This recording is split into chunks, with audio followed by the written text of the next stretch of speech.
Hi, this is Jeremy Skinmaker, Pre-Sales Channel MPSTC, and today I'm going to be talking to you a little bit about the scan to job storage function.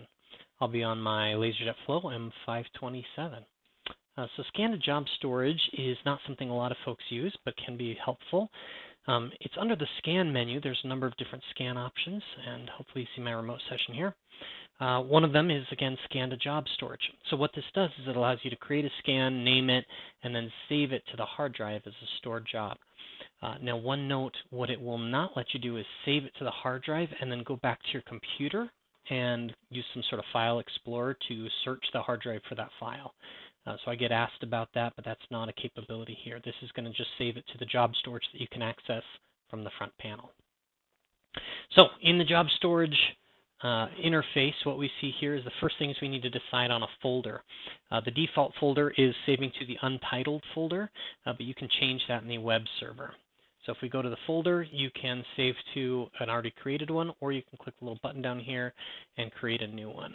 So I'll call this test, and we'll push OK. So we'll be saving it to the test folder. Now, the next thing you can do is name the job. Click select there.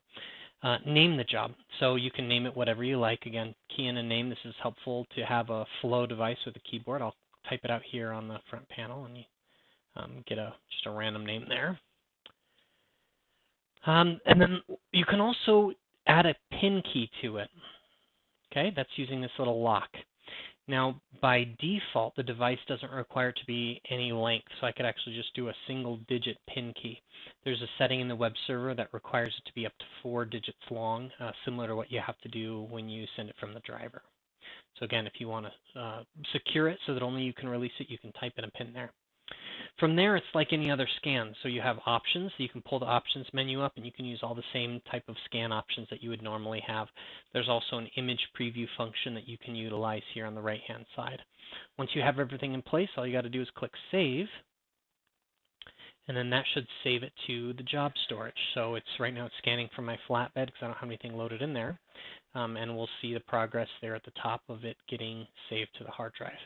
Once that's done, I can go to the print from job storage, and then I should see my folder there along with my job. And if I type in the PIN key, which again was only one character in this case, it should unlock my job, and now it's available to print. So that's the basics of how you use the scan to job storage function on Enterprise MFPs.